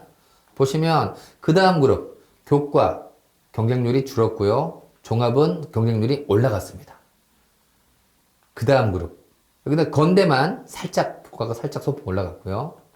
그 다음 그룹에서 보면 국민대, 숭실대, 세종대, 과기대, 광운대, 명지, 상명인데 역시 교과는 경쟁률이 줄었고 종합은 경쟁률이 올라갔습니다. 근데 거기에 명지대만 교과가 올라갔는데 명지대는 수능 최저가 없습니다. 특징들을 말씀을 드리는 거예요. 그 다음 그룹도 역시 마찬가지로 교과는 줄고 종합은 늘었는데 거기에서 경기대가 교과가 살짝 항공대에 올라갔습니다. 이게 일반적인 상황입니다. 그럼 왜 저렇게 일반적으로 교과는 경쟁률이 줄고 종합은 경쟁률이 올라갔느냐라는 부분들을 말씀을 드릴게요. 일단 수도권 대학교 전반적인 경쟁률이 올라갔습니다. 왜? 사람은 태어나면 서울로 라고 하니까요. 그런데 교과가 줄고 대신에 논술과 종합의 인원이 늘어난대요. 거기에 가장 큰 교과가 경쟁률이 준 가장 큰 원인은 뭐냐? 아까 앞에서 말씀을 드렸던 올해 수능에서 졸업생이 가장 많이 응시한다라는 부분의 영향이라고 저는 생각합니다. 왜? 9월 15일 날 수시 원서부터 마감인데요. 그 전에 9월 1일에 마지막 9월 대수능 모의고사를 치르게 됩니다. 근데 올해 9월 모의고사가 역대 가장 많은 졸업생이 들어왔거든요. 그 전까지 모의고사를 치렀을 때 받았던 등급 9월 모의고사를 치르고 성적표는 안 나왔지만 모의고사 성적을 치르면 그날 저녁에 입력하면 뭐가 나오죠? 등급 컷, 가채점 등급 컷이 나오잖아요. 9월 모의고사를 치르고 가채점 등급 컷을 조사했는데 대부분의 고3 재학생들이 기존에 봤던 등급보다 다들 떨어지게 된 거죠. 왜? 졸업생이 많이 들어왔으니까. 그래서 이때까지, 지금까지는 계속해서 수능 최저 기준을 충족한다고 해서 그 대학교를 가려고 예정하고 있었는데 9월 모의고사를 보니까 최저가 안 나오는 거예요. 어라? 이러면 수능 최저 기준에 있는 수시는 최저가 안 나오면 무조건 불합격인 거잖아요. 즉 최저에 대한 부담감, 즉 졸업생이 많이 들어와서 최저에 대한 부담감 때문에 교과 전형, 최저 있는 전형들을 원서를 못 쓰게 된 거죠. 그런 상황에서 학생부 종합전형에서는 자기소개서가 올해 없어졌어요. 그러니까 교과를 못 쓰는데 종합으로 쓸 수 있는 거죠. 그래서 종합전형이 늘어난 거고요. 또 거기다 뭐가 있느냐면 올해 고3의 학교생활기록부가 작년 선배들의 생기보다 좋다라는 거죠. 왜? 작년 졸업한 선배들은 코로나 1, 2, 3학년. 근데 올해는 2학년 때 코로나가 아닌 활동들을 했으니까. 이런 요인에 의해서 교과는 즉 수능체제 때문에 수능체제에 대한 부담감 때문에 교과는 지원자 수, 경쟁률이 줄고 반면에 자기소개서가 없어졌으니까 생기부의 내용들이 좀 더 좋아졌으니까 종합이나 논술 전형으로 쏠렸다라고 이해를 하시면 될 것 같습니다. 그 밖에도 의학 계열도 교과는 경쟁률이 줄고 종합은 늘었습니다. 전반적으로 올해 수시 지원 결과에서 보자면 수능 최저 기준에 대한 부담감을 갖고 있다 보니 그 전형에 대한 지원자 수, 경쟁률이 낮게 형성되었다라는 말씀. 실제로 의학 계열은 3년치를 보여드리는 건데요. 2022, 2023, 2024. 파란색으로 보이면 2022에 비해서 더 인원이 준 겁니다. 빨간색으로 보이면 작년보다 더 준 거예요. 파란색, 빨간색이 계속 보이면 계속해서 줄었다는 얘기죠. 교과 전형은 대부분 파란색, 빨간색이 보이죠. 계속해서 지원자 수, 경쟁률이 준다는 얘기예요. 재학생들의 수능 최저 부담감이 적용한다. 반면에 종합전형 보시면 빨간색이 하나도 안 보이죠? 다 늘었다는 얘기죠. 그죠? 이런 부분들이 올해 수시에서 가장 크게 영향을 미쳤다라고 말씀을 드릴 수가 있겠습니다. 자, 그러면 이제 2025 시행계획에 대한 총론을 우선 일부에서는 말씀을 드릴까 합니다. 자, 먼저 1학년 때 나왔던 총론인데요. 크게 영향을 줄 건 없습니다. 그냥 체육특기자 특별전형에서 학폭 필수 반영하겠다. 그리고 1학년 때 뭐가 발생했냐? 수시 일정, 정시 일정, 추가 모집, 즉 대학교 입시에 관한 일정들이 발표됐습니다. 고등학교 1학년 학생들도 현재 2016학년도 일정까지는 발표가 된 상황입니다. 이 규칙을 바탕으로 올해 5월 30일자로 이제 각 대학교들이 현재 고등학교 2학년 학생들 내년에 어떻게 뽑겠다라는 내용들이 발표가 됐습니다. 내용들을 정리를 했더니 전반적으로 모집 인원 줄었다. 하지만 수시 중심으로 뽑는다. 뭐 사회통합, 어려운 친구들 10% 뽑는다. 학교폭력, 그 다음에 수능, 문이과에서 통합교육 취지에 따른 선택과목 필수 폐지를 증거했다라는 이런 내용들 하나씩 좀 설명을 드릴게요. 먼저 첫 번째, 올해 전체 수시 모집인은 79.6%. 조금 수시가 늘었습니다. 수시에서 약 80%, 정신 20%. 그런데 이것들도 구분해 봐야 되죠. 수도권과 비수도권으로. 수도권의 수시는 65%, 비수도권의 수시 88%. 이건 왜 그러느냐? 수도권에 있는 대학들은 무조건 수능으로 30% 이상 뽑아야 됩니다. 그러니까 수도권으로 우리가 생각하자면 정시는 35, 수시는 65로 이해를 하는 게 맞겠죠. 그죠? 다시 거기에서 수시도 보자면 비수도권은 학생부 교과전형 중심이고 반면에 수도권은 종합전형을 더 많이 뽑습니다. 그러니까 단순히 내신 관리뿐만 아니라 학교생활비 기록까지도 고민을 해야 되겠죠. 실제로 작년도 올해 고3과 고2 학생들 스카이 7개, 11개, 18개 서울에 있는 모든 대학, 수도권에 있는 모든 대학, 전국에 있는 모든 대학이 어느 전형으로 가장 많이 뽑느냐를 빨간색으로 표현했는데요. 고3과 고2가 빨간색의 위치가 거의 같습니다. 즉 뭐냐? 아까 제가 서두에 말씀을 드렸죠. 고3부터 시작된 입시는 중3까지 거의 동일하게 진행될 것이다. 라는 부분들이 그대로 나와 있다. 라고 보시면 될 것 같습니다. 그래서 지역별 현황인데 수도권 같은 서울 같은 경우는 종합으로 가장 많이 뽑고 경기도 인천만 해도 교과로 많이 뽑는다라는 내용들 한 번만 보시면 될 것 같습니다. 두 번째, 학폭입니다. 아까는 체육 특기자만 이랬는데 실제로 발표된 거 보니까 학폭을 체육 특기자뿐만 아니라 종합전형 교과의 논술, 수능까지도 학폭사항이 생기부에 기록되면 감점 처리하겠다라는 대학들이 많이 늘었다라는 거죠. 즉, 싸우면 안 됩니다. 아시겠죠? 그리고 세 번째, 뭐냐? 지금 현재 올해 고3까지 입시는 미적분기와 가타물본 자연계열 학생들은 인문계열학과에 원서를 쓰는데 전혀 부담이 없습니다. 그런데 거꾸로 확률과 통계 사탐을 치른 문과 학생들은 자연계열학과에 원서를 쓸 수 없는 학과들이 대부분 상위권 대학교는 꽤 많이 있습니다. 그걸 없앤 겁니다. 그러다 보니 작년 말에 강남권의 학원에서 이런 프랜카드가 확률과 통계 사탐으로 의대 지원할 수 있다. 지원할 수 있다와 합격할 수 있다. 합격할 수 있다와 합격했다는 다른 얘기가 되겠죠. 즉 무슨 말이냐? 문과 침공이라고 하는 문과 학생들에 대한 불리한 현상들을 좀 해소시키기 위해서 자연계 성향의 학생들이 인문계열학과의 원서를 제대로 쓸 수 있으면 인문계열 성향 학생들도 자연계열의 원서를 쓸 수 있게끔 허용을 한 거죠. 실제로 이 보이는 대학들은 확률과 통계 사탐을 치르고 모든 대학의 원서를 쓸 수 있습니다. 하지만 이 부분이 문과 침공이라고 하는 부분들의 불리함을 해소할 수는 없다라는 말씀을 드리고 싶습니다. 자, 여기까지가 2025 학년도 시행계획에 대한 큰 틀의 특징들이 되겠고요. 이제 2부에서는 실제로 대학들을 그룹별로 묶여가지고 어떻게 선발하고 있는지, 전형별로는 어떤 특징이 있는지라는 부분들에 대한 말씀을 드리도록 하겠습니다. 네, 감사합니다.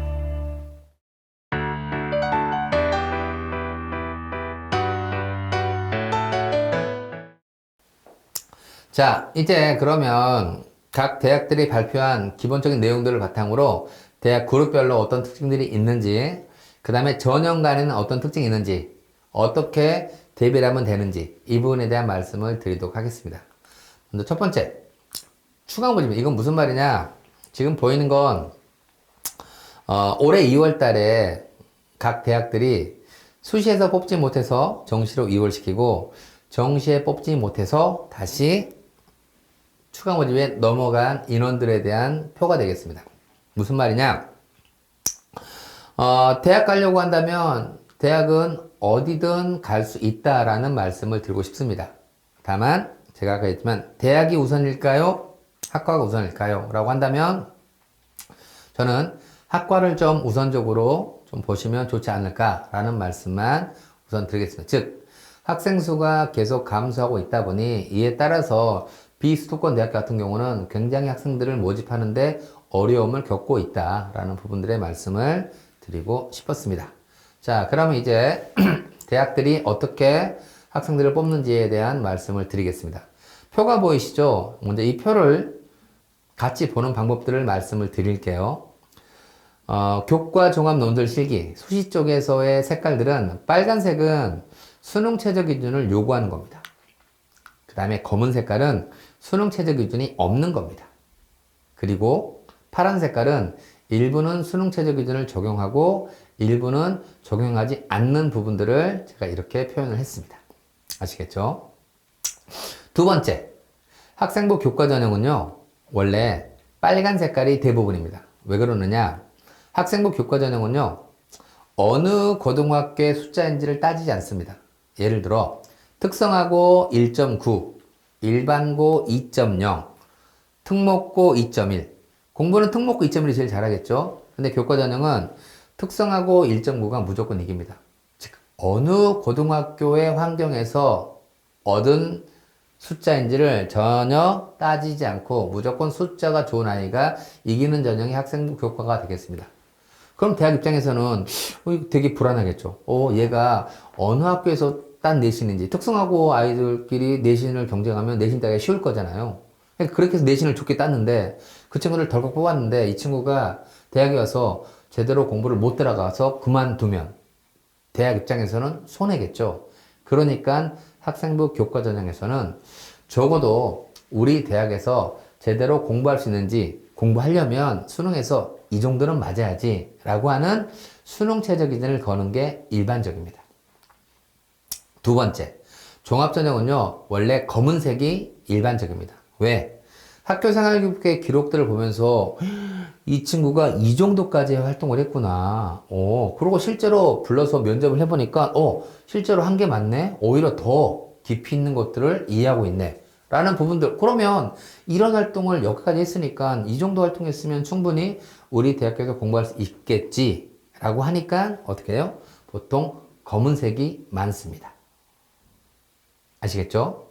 자, 그런데 이 그룹들을 살펴봤더니 교과는 10%, 종합은 38%, 검은 색깔이 올해 고2고 밑에 있는 파란 색깔은 작년입니다.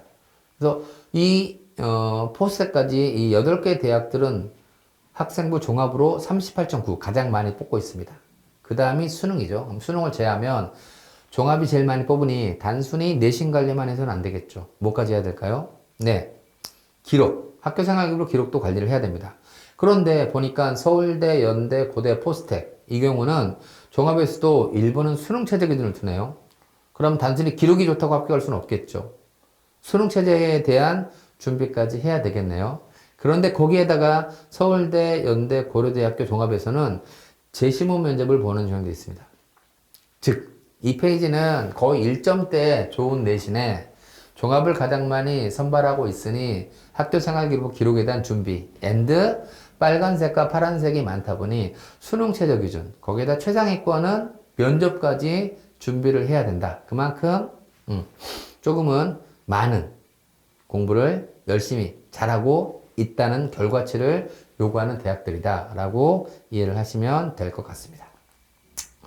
자, 그 다음 그룹은요. 두 번째 그룹이 되겠습니다.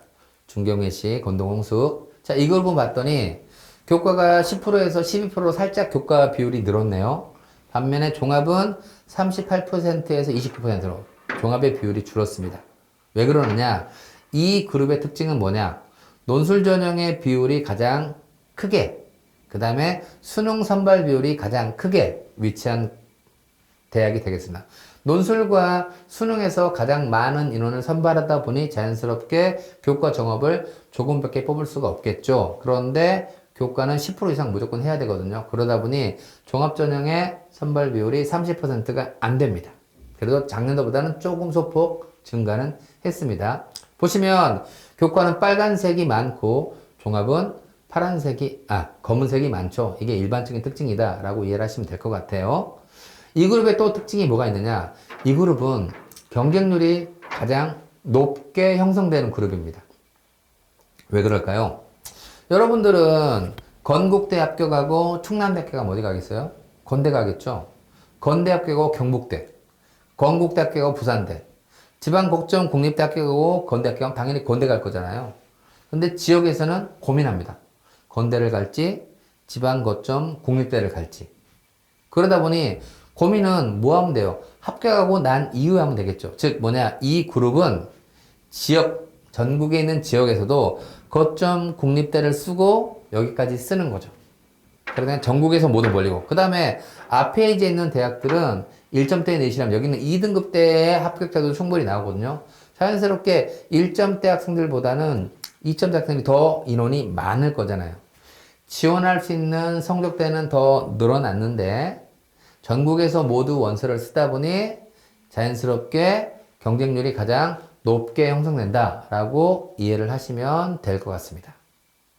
경쟁률이 높다는 게 뭘 의미하죠? 그만큼 합격하기가 어렵다라는 얘기가 되겠죠. 알겠습니까?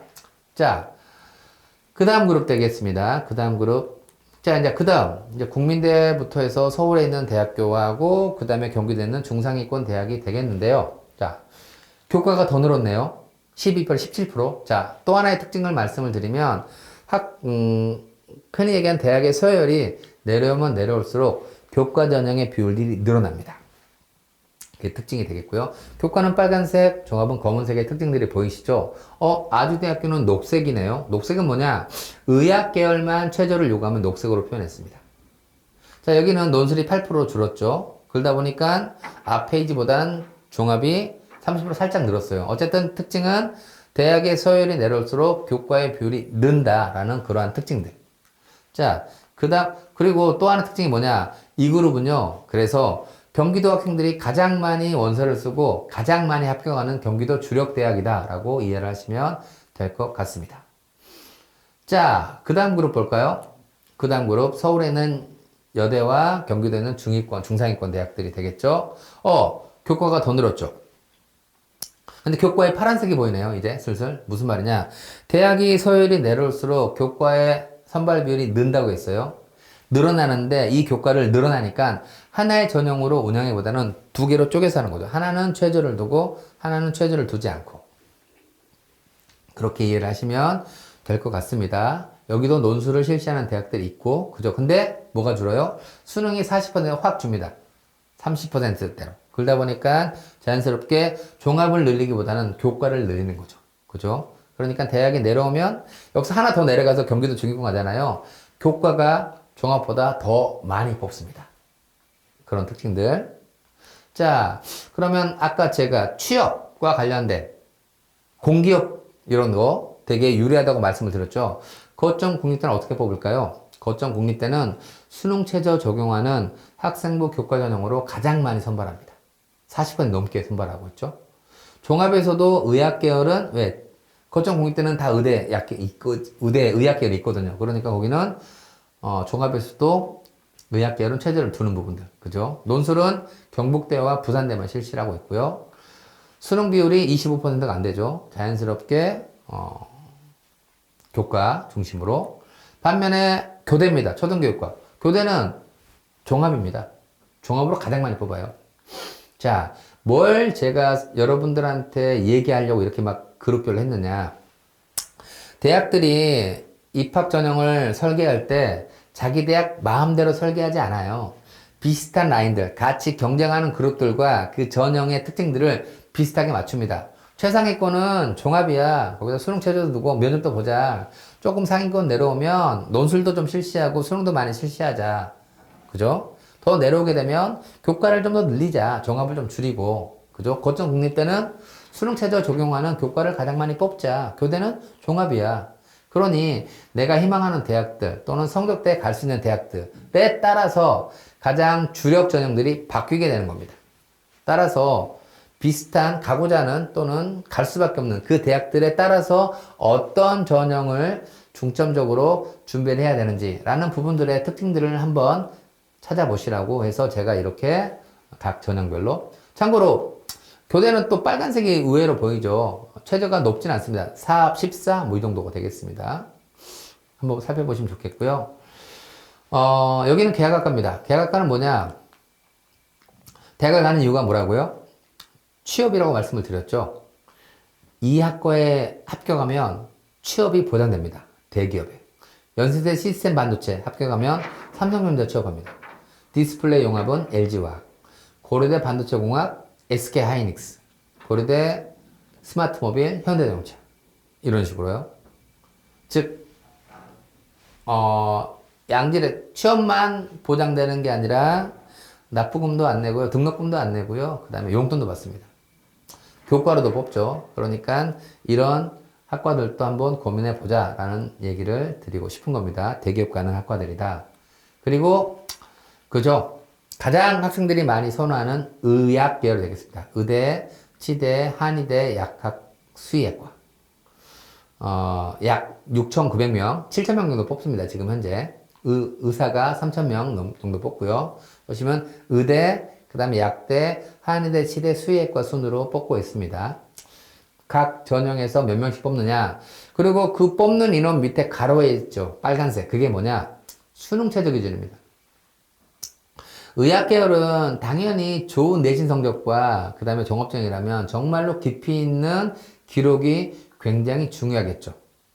근데 그것만 챙겨서는 절대 안 된다는 겁니다. 보시면 교과전형에서는요, 의학 계열에서 수능 최저 기준 걸고 있는 비율이 98.5%입니다. 종합도 65%예요. 논술도 94.2%. 그래서 의학 계열 전체 수능까지 따지자면 전체 선발 비율에서 수능과 연계되는 선발 비율이 89.6%입니다. 즉 의학 계열을 희망하는 학생들 입장에서는 좋은 내신, 그 다음에 깊이 있는 기록에서 그치면 결코 안 된다는 겁니다. 플러스 의학 계열의 높은 수능 최저 기준까지 같이 준비를 하지 않으면 의학 계열은 굉장히 수시에서도 합격이 매우 어려울 수도 있다라는 말씀도 드리고 싶어서 가지고 와봤습니다. 자, 이렇게 각 대학교 또는 특정한 학과들이 어떤 특징들을 가지고 학생들을 선발하는지에 대한 말씀을 우선 드렸습니다. 자, 그럼 이제 두 번째로 전형별로는 2025학년도가 어떤 특징들이 있는지를 수도권에 있는 상위권 대학교 중심으로 한번 설명을 드려보도록 하겠습니다. 제 이름이 되겠고요. 드리고 싶은 내용은 뭐냐? 만약에 내가 수시에서 합격을 하고 싶어서 이제 수시 상담을 시작하려고 합니다. 그러면 수시 상담을 시작했을 때 가장 먼저 살펴봐야 될 지표는 무엇이냐라는 것들을 질문 드립니다. 수시 상담을 하려면 어떤 지표를 가장 먼저 봐야 될 것 같으세요? 가장 먼저 봐야 될 지표는 지금 보는 건 뭐죠? 모의고사 성적표죠. 예. 가장 먼저 살펴봐야 될 지표는 모의고사 성적입니다. 그 다음에 교과 성적이 되겠고요. 그 다음에 학교생활기록부 기록이 되겠습니다. 왜 수시에 원서를 쓰려고 하는데 모의고사 성적표를 우선 살펴봐야 될까요? 여러분들 수시 납치라고 들어보셨나요? 수시 납치. 대한민국의 현재 대학교 입시는 수시 합격을 하면 그 합격한 대학에 등록을 하든지 아니면 재수를 할 수밖에 없습니다. 수시 합격을 하면 정시에 원서를 쓸 수 없습니다. 그죠? 이런 학생이 있다고 할게요. 이 학생이 모의고사 성적은 안정적으로 2등급대가 나와요. 모든 과목에서. 올 2등급이. 근데 학교 지필고사 볼 때는 항상 실수를 두세 개 합니다. 매번. 그래서 거기다 수행평가도 좀 엉벙덩벙해서 놓쳐요. 그래서 내신 성적은 한 3등급 중반대밖에 안 돼요. 3.500개. 모의고사는 올 2등급이 나오는데 내신은 3.500개 안 돼요. 모의고사 올 2등급이 만약에 수능이 된다고 한다면 이 친구는 한 건대 정도는 정시에 갈 수 있습니다. 근데 내신 성적 3.5등급으로 건국대에 합격하기가 굉장히 어렵습니다. 적정으로 간다면 상명대 정도 갈 수 있다고 저는 개인적으로 생각합니다. 자, 그럼 여기서 첫 번째 질문. 이 친구는 수시에서 상명대 정도를 지원하는 게 적정이라고 봤을 때 이 친구는 수시에서 상명대 원서를 써야 될까요? 말아야 될까요? 말해야겠죠. 쓰면 안 되겠죠. 왜? 상명대 덜컥 합격하면 그 순간 입시는 끝나는 거니까. 그럼 상명대 쓰면 안 됩니다. 그럼 두 번째. 이 친구는 수시를 안 써야 될까요? 아니겠죠. 그래도 여시장 원서가 있으니까 써야겠죠. 그럼 세 번째. 어디서부터 써야 될까요? 수시를. 정시에 건대를 갈 수 있다면 수시도 건대 라인부터 쓰는 게 맞겠죠. 그죠? 그죠? 그러면 네 번째, 건대를 쓰려고 하는데 어떻게 써야 될까요? 학생부 교과나 종합으로 썼을 때는 아무래도 숫자에 대한 압박이 있을 겁니다. 그러면 수시에 어떻게 써야 될까요? 내신 성적의 영향력이 낮은 전형을 써야겠죠. 그게 뭘까요? 그게 바로 논술입니다. 자, 논술 전형을 재학생들도 굉장히 많이 씁니다. 근데 어떻게 쓰느냐? 숫자는 낮은데 대학은 높은 데를 가고 싶으니까 내신 성적의 영향력이 낮은 점을 찾습니다. 그래서 논술을 씁니다. 근데 전제 조건이 잘못됐잖아요. 저는 방금 논술의 전제 조건이 뭐라고 했죠? 내신 성적보다 모의고 성적이 더 잘 나와서 수시 납치를 당하지 않기 위해서 전형을 찾다 보니 논술이야. 이게 맞는 겁니다. 근데 학생들은 내신도 안 좋은데 모의고사도 안 좋아. 근데도 여전히 눈높이는 높으니까 저길 가고 싶어. 그럼 낮은 내신에 합격할 수 있는 전형을 찾아보니까 논술이네. 그래서 논술을 쓴다는 거죠. 잘못되었다라고 개인적으로 생각을 합니다. 자, 고등학교 2학년 2025학년대 논술은 4개 대학이 논술을 신설해서 뽑는 인원이 늘었습니다. 고려대, 상명대, 을지대, 신한대가 논술을 새롭게 신설했습니다. 그리고 논술 반영 비율, 물론 반영 비율이 높나 더 논술 때문에 합격을 하지만 늘었고요. 특히 계약학과, 아까 말씀을 드렸던 그 계약학과에서도 논술을 뽑는다라고 말씀을 드릴 수가 있겠습니다. 이게 2025학년도 논술이 되겠습니다. 논술은 적게는 60에서 많게는 100%까지, 나머지는 학생부지만 실은 합격은 논술 성적이 좌우한다. 보이는 검은색 고려대, 상명대, 을지대, 신한대는 고2에서 새롭게 신설하였다. 인원에서 빨간색은 뭐라고요? 수능 최저 기준. 검은색은 없는 거. 그럼 인하대학교하고 가톨릭대 녹색은 의학계열만. 인하대는 의대, 가톨릭대는 의대하고 간호학과라고 보시면 될 것 같습니다. 논술 전형은 낮은 성적에도 합격이 가능하다 보니까 경쟁률이 굉장히 높게 형성됩니다. 경쟁률이 50대 1이야. 그러면 어떻게 생각하세요? 50대 1? 50대 1이라고 49명을 무찌르면 되겠네. 그죠?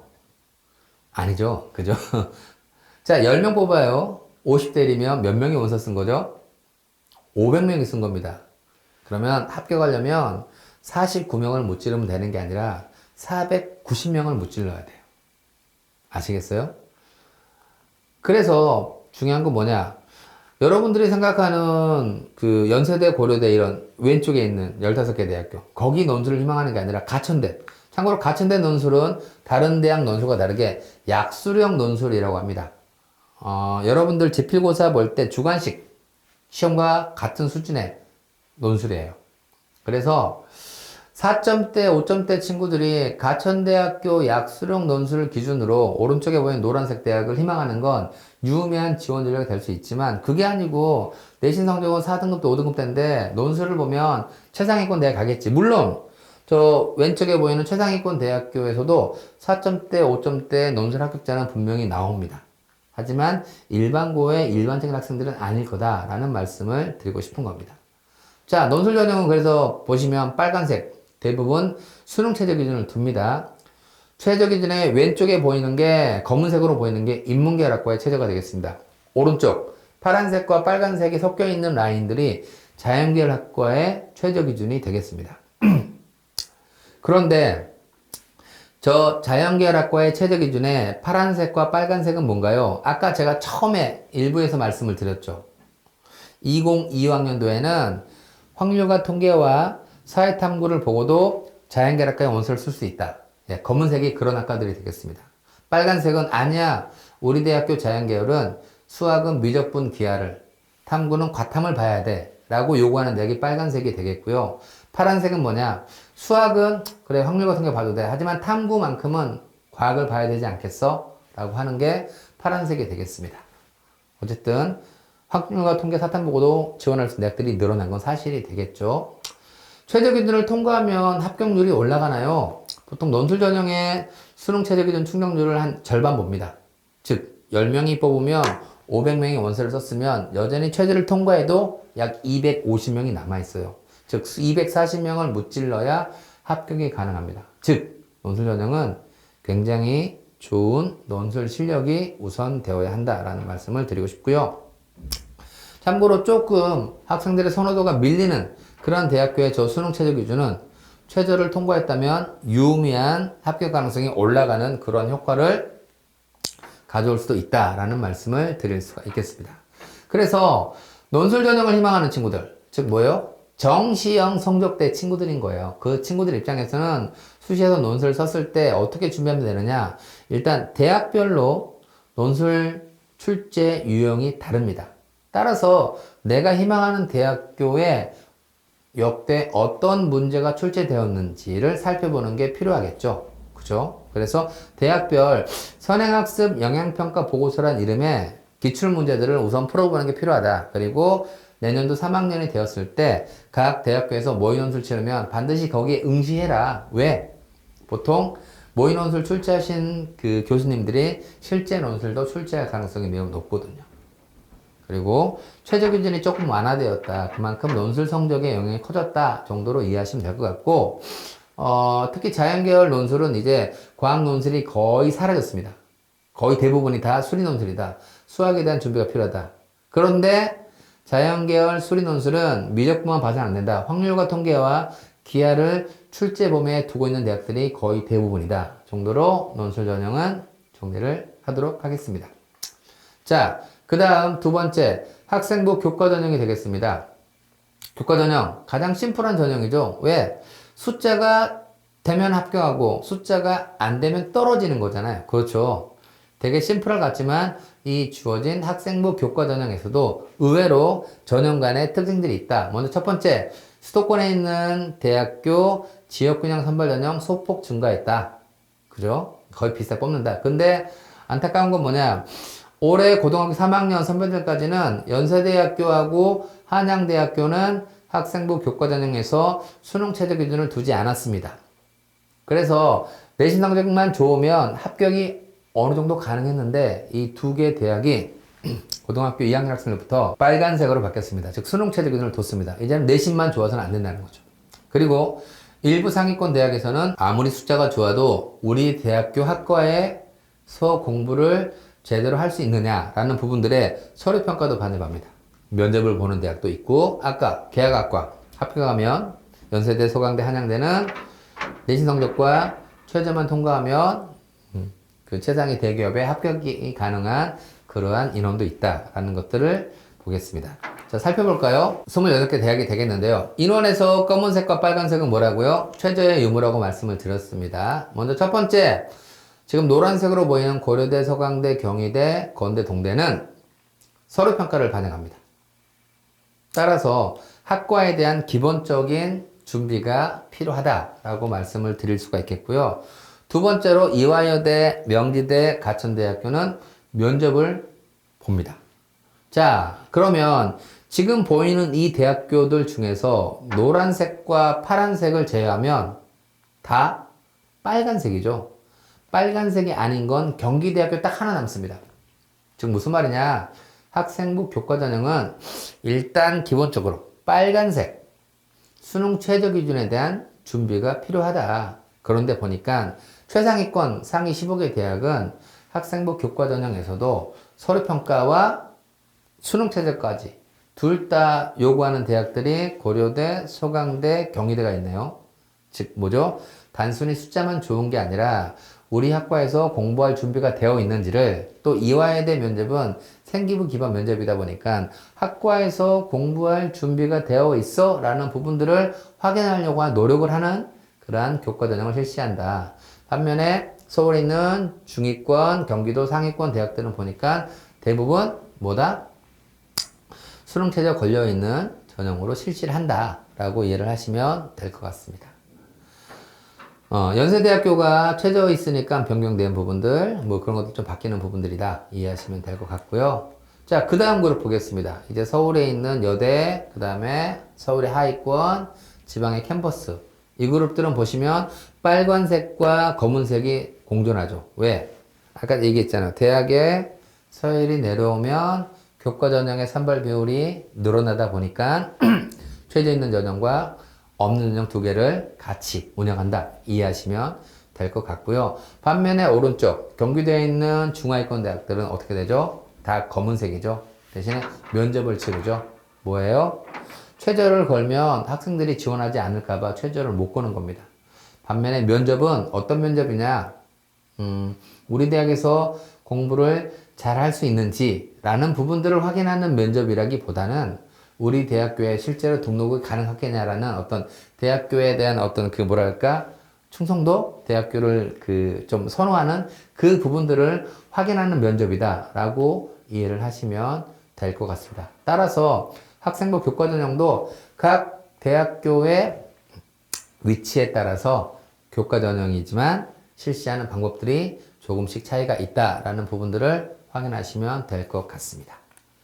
자, 교과 전형은 대부분 빨간색이죠. 그래서 수능 최저 기준을 둡니다. 저 최저 기준 뭐라고요? 왼쪽은 인문계열, 오른쪽은 자연계열이 되겠는데 빨간색은 미적분기하 과탐 봐야 되고 파란색은 과탐을 봐야 된다. 검은색은 확률과 통계와 사회탐구를 보고서도 충분히 지원할 수 있다라고 말씀을 드렸습니다. 이해하시죠? 자, 그런데 문제는 뭐냐? 이겁니다.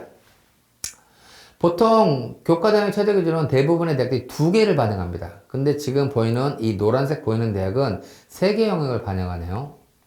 특히 인문계열 학생들은 그러면 더 힘듭니다. 왜? 인문계열 학생들은 확률과 통계 때문에 일단 수능의 최저 기준에서 수학을 거의 활용하지 않습니다. 그러면 수학을 버리면 국어, 영어, 탐구를 모두 잘 받아야 되겠죠. 그렇지 않으면 3개 합 6부터 3합 8까지 있는데 2, 3, 3이잖아요. 2, 2, 3이거나 2, 2, 2거나 이것들을 통과하기가 어려울 수 있죠. 그러다 보니 저 노란색 대학들은 어떻게 해요? 예, 영어 1등급이라는 부분들을 맞지 않으면 통과하기가 되게 빡세다라고 이해를 하시면 될 것 같습니다. 어쨌든 수도권에 있는 대학들은 대부분 뭐예요? 2합, 늦어도 2합 7인 거죠. 2합 7, 3하나 4하나. 그러니까 영어 3등급은 필요하다라는 말씀을 계속해서 강조를 드리는 겁니다. 아시겠죠? 보시면 밑에 교대, 오른쪽 아래 서울교대 4합 10. 참고로 괄호에 있는 1과 2는 뭔가요? 1은 탐구 영역을 잘한 거 하나만 반영하는 거고요. 괄호가 2가 있으면 그건 뭐예요? 탐구 2개의 평균을 활용한다 라고 이해하시면 될 것 같아요. 탐구 2개 평균은 고려대가 있고 경희대가 있고 서울교대와 한국교원대가 있습니다. 탐구 2개 평균이라면 그만큼 더 어려워지겠죠. 그런 부분들도 확인하시면 좋을 것 같습니다. 그 다음에 교과 전형으로 의학 계열에 뽑는 대학들. 여기는 되게 최저가 높습니다. 3합4, 112, 3개 1, 가천대. 3개 1이면 1등급, 1등급, 1등급인 거죠. 그러니까 교과 전형에서 의학 계열은 단순히 내신만 좋아서는 안 되고 저 어마무시한 최저까지 통과를 해야 한다라는 말씀. 1과 2의 가로는 똑같이 말씀을 드렸고 의외로 탐구 2에 되게 많습니다. 그죠? 빨간색은 뭐라고요? 미적분계학 과탐. 그러다 보니 의학 계열은 굉장히 높은 최저까지 함께 준비를 해야 한다라고 말씀을 드릴 수가 있겠습니다. 참고로 확률과 통계를 치르는 인문계 성향의 학생들과 그 다음에 미적분계학, 자연계 성향의 학생들의 제가 가지고 있는 모의고사 샘플을 바탕으로 최저를 통과하는 비율들을 한번 계산해 봤습니다. 어떻게 돼요? 확률과 통계를 보는 친구들이 확실히 미적분계학보다 최저 충족률이 떨어지죠. 왜? 수학을 활용할 수 없기 때문에 그렇다. 그럼 저걸 어떻게 활용해야 되느냐? 인문계 성향 학생들은 수능 최저 충족률이 그만큼 떨어지네요. 나는 통과할 건데. 그만큼 통과자가 없을 때 내가 통과했다는 얘기는 뭐예요? 그만큼 통과한다면 합격 가능성이 대폭 상승한다로 이해하시면 되겠습니다. 즉 문과 성향의 친구들은 최저 통과하면 합격률이 대폭 올라가는 거고요. 반면에 자연계 성향의 친구들은 최저 통과했다고 합격이 아니라 최저 통과는 기본이다. 왜? 수학과 영어를 통해서 대부분 통과하니까. 이렇게 이해를 하셔야 된다라고 말씀을 드릴 수가 있겠습니다. 실제로 현재 2023학년도에 학생부 교과 전형에서 최고의 합격 사례는 뭐라고 하냐면 성균관대 교육학과입니다. 내신 4등급 대 학생이 성균관대 교육학과에 합격했거든요. 어떻게 합격했을까요? 4등급 때 내신 성적으로 성대에 지원할 수 있는 굳은 용기가 먼저 첫 번째가 되겠고요. 두 번째는 최저를 통과하니까 그 친구까지 추가 합격 전화가 왔다라고 이해를 하시면 될 것 같습니다. 아시겠죠? 자, 지역구역 전형입니다. 내년도에 학교당 원서수로 있는 개수를, 이건 올해 고3이고요. 내년에 또 발표가 되겠지만, 말씀을 드리면, 서울대를 제외하고는 거의 경쟁이 안 붙을 것이다 정도만 말씀을 드리겠습니다. 교과전형의 서류평가를 반영하는 대학들이 늘었습니다. 한양대, 공주대가 새롭게 또 들어왔고요. 그러면 학생부 교과전형의 서류평가는 무엇을 의미하나요? 라는 것들을 이렇게 설명을 드리겠습니다. 건국대학교 교과전형의 합격 사례가 되겠는데요. 녹색이 합격자고 빨간색이 불합격자입니다. 녹색이 왼쪽에 쳐져 있고 빨간색이 오른쪽이죠. 잘 안 보이시겠지만 보시면 녹색 중에, 즉 숫자가 좋은 친구들 중에 X가 보이는 사례가 몇 개 있습니다. 여기도 보시면 밑에서 세 번째 줄이나 제일 위에 세 번째 보면 앞부분에 빨간색 보이죠? 그럼 여기 보이시면, 혹시 저기 보시면 밑에 두 번째 수학교육과에 보이면 앞에가 X자가 보일 겁니다. 그죠? 즉 뭘 의미하고 싶냐? 학생부 교과전형의 서류평가는 뭘 의미하느냐? 서류평가 점수가 좋다고 낮은 숫자가 합격되는 사례는 없을 겁니다. 거의. 대신에 숫자가 좋은데 서류평가가 안 좋아서 떨어뜨리는 사례는 있을 겁니다. 즉 교과전형의 서류평가는 좋은 숫자를 떨어뜨리는 데 활용되지 낮은 숫자를 합격시킬 수는 없다. 그럼 선생님, 제가 숫자가 안 좋은데 서류평가 점수가 좋으면 합격되는 건 뭐가 있나요? 그건 교과가 아니고 종합이다 라고 이해를 하시면 될 것 같습니다. 자, 면접을 실시하는 대학, 이대, 명지대, 가천대 이런 대학들은 생기부 기반의 면접이라고 보시면 될 것 같고요. 반면에 아래 있는 파란색 대학들은 대학에서 미리 면접문을 공개하거나 뭐 이 정도의 면접이다로 이해하시면 될 것 같습니다. 학생부 교과전형 어떻게 준비하면 되나요? 일단 내년도에 원서를 쓸 때 작년도 합격 점수를 보고 쓸 겁니다. 근데 뭐가 중요하다? 대부분 수능 최저를 거니까 최저 기준에 대한 충족이 중요하다. 뭘 활용하면 좋다? 영어를 활용하면 좋다. 라는 부분들로 정리를 한번 해 보겠습니다. 실제로 올해 고3 교과에서 약 12,000명이 원서를 안 썼는데 종합은 22,000명 늘었어요. 졸업생도 많이 늘었다는 얘기죠. 그 다음 대학들, 교과는 10,000명 정도가 줄었는데 종합은 33,000명이 늘었어요. 무슨 얘기일까요? 그만큼 학생들은 교과보다는 종합을 훨씬 더 선호한다라는 말씀을 드리고 싶은 겁니다. 왜? 더 낮은 숫자로도 기록이 좋으면 합격이 가능하니까. 그러다 보니까 교과 전형보다 종합 전형이 더 경쟁률이 높게 형성됩니다. 바로 그게 종합이 되겠는데요. 올해 2025 종합의 특징은 뭐냐? 뽑는 인원 살짝 늘었어요. 그런데 보통 종합은 최저를 안 준다고 했잖아요. 근데 최저를 신설한 대학들이 한양대, 서울시립대 일부에서 신설했습니다. 또 종합은 세분화. 예전에는 통으로 뽑았는데 종합을 쪼개서 선발하는 대학들이 조금 늘었다. 의학계열은 종합에서도 최저를 둔다라고 말씀을 드릴 수가 있겠습니다. 이게 종합전형인데 빨간색은 최저라고 말씀을 드렸죠. 지금 고려대학교가 면접을 하나 없앴고요. 한양대학교가 전형을 쪼갰고요. 서울시립대가 일부의 최저를 걸었기 때문에 노란색으로 표현한 겁니다. 어쨌든 종합에서는 면접을 대부분 둡니다. 그런데 보시면 저기 외대나 시립대를 보시면 일부는 면접을 실시하고 일부는 면접을 실시하고 서류 100이죠. 어떤 차이가 있느냐? 보통 면접이 있는 전형에서는 서류 평가를 할 때 학생들에 대한 기록들의 대부분을 다 인정해 줍니다. 뭐 하면 되니까. 면접에서 확인하면 되니까. 반면에 서류 100은요. 확인할 기회가 없잖아요. 그러니까 서류 평가를 할 때 객관적인 평가를 하려고 노력을 합니다. 학교 생활 기록에서 어떤 내용이 가장 객관적일까요? 숫자겠죠. 그래서 일반적으로 학생부 교과, 서류 100, 면접형.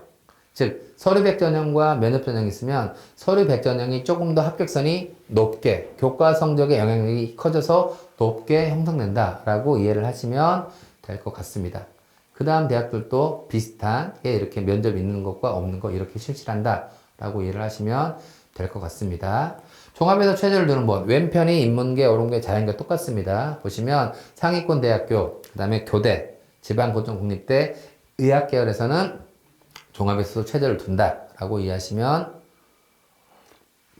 될 것 같고요. 밑에 있는 대구한의대와 원광대는 확통사탐으로 최저를 맞출 수 있는 전형이다. 말씀을 드리겠습니다. 자, 제가 아까 소두에서 말씀을 드렸지만 올해 고3부터 학교생활기록부에서 서류평가 반영하는데 빠지는 게 되게 많아졌죠. 그럴수록 뭐가 중요해진다? 세특의 영향력이 커졌다. 실제로 대학들이 올해 고3 선배들부터 평가 요소를 바꿨는데 거기에 특징 중에 하나가 뭐가 있느냐? 어떤 과목 선택했니? 빨간색. 전공 관련 교과목 이름의 성취도가 작년까지는 전체 15개 중에 하나였는데 올해는 어떻게 된다? 10개 중에 2개로 늘어났다. 즉 과목 선택권이 정량적으로만 봐도 약 3배 중요해졌다. 두 번째, 전공 관련 활동과 경험을 진로 탐색 활동과 경험으로 바꿨다. 즉 학생들의 진로를 탐색하다가 전공을 바꿔도 모두 다 평가에 활용하겠다. 그리고 세 번째, 탐구 활동이라는 부분들이 탐구력으로 바뀌었다. 탐구력이 뭐냐? 어떤 대상에 대해 호기심을 가지고 깊게 꾸준히 연구할 수 있는 역량. 포인트는 깊게와 꾸준히가 되겠습니다. 깊게 갈수록 어려워진 개념들을 활용해야 된다. 꾸준히 계속해서 하고 있는 활동들의 주제를 바탕으로 그 다음 주제를 설정하다 보면 자연스럽게 그 계속해서 하는 탐구의 주제들이 연결된다. 이런 부분들을 조금 강조를 드리고 싶습니다. 대학들의 과목 선택권이 중요하다고 말씀을 드렸죠. 서울대가 핵심 권장 과목과 권장 과목을 발표를 했습니다. 여기 특징 중에 하나 뭐가? 두 가지만 말씀을 드릴게요. 먼저 첫 번째, 확통. 문과 수학이 아닙니다. 대부분의 자연계열 학과에서 통계 역량 필요합니다. 두 번째, 과학 2 과목이 많이 보이죠. 과학 2 과목은 등급 관리에 유리한 과목이 아니고 고등학교에서 배울 수 있는 가장 어려운 수준의 개념입니다. 그렇게 이해를 하셔야 되는 거예요. 그래서 단순히 등급이 안 나오니까 성적 관리에 좀 여유가 생기는 과목이 아니라 고등학교에서 배울 수 있는 가장 어려운 개념들이니까 그 개념들을 제대로 이해하게끔 노력하는 게 필요하다. 서울대가 발표를 하니까 연세대, 고려대, 성균관대, 중앙대, 경희대도 비슷한 내용으로 발표를 했다. 계속 이런 부분들이 강조가 될 것이다 라는 말씀을 드리고 싶습니다. 그래서 종합은 어떻게 준비를 해야 되나요? 일단 과목 선택권에서 출발한다. 그런데 세특 중심으로 수업 시간에 어떤 활동을 했는지를 당연히 자신에 대한 개인적인 어떤 결과물들, 특히 수행평가를 중심으로 결과물들을 탐구력을 보이기 위해서 준비하는 게 필요하다라는 부분들의 말씀을 드리고 싶습니다. 공동교육과정이라든가 또는 자율형 교육과정, 학기 말에 하는 거 있죠. 그런 부분들에 대한 부분들의 활동을 할 때 거기서 깊이 있는 자신들의 특징들을 보여줄 필요가 있겠고요. 면접에 대한 대학들의 평가에 대한 비율 자체가 계속 커지고 있습니다. 따라서 평상시에 말할 때 논리적으로 말하는 연습들이 필요하다. 발표나 토론할 때 이런 부분들의 역량을 키우는 게 필요하다라는 말씀을 드리고 싶습니다. 자, 그 다음 정시가 되겠습니다. 정시는 아주 심플하게 설명을 드릴게요. 여러분들 모의고사 성적으로 정시의 원서를 쓰지 않죠. 뭘로 쓰죠? 수능 성적으로 원서를 쓰는 겁니다. 따라서 어떻게 하면 된다? 수능 날까지 최선의 노력을 다해서 수능 성적 올리는데 집중을 하는 게 수능을 준비하는데 가장 심플한 방법이다 라는 말씀을 드리고 싶고, 참고로 가군, 나군, 다군이 있는데 2025학년도에서는 성균관대, 시립대, 동국대 이런 대학들이 다군 신설로 통해서 다군의 선발 비율이 조금은 늘었다 라는 말씀을 드리고 싶고요.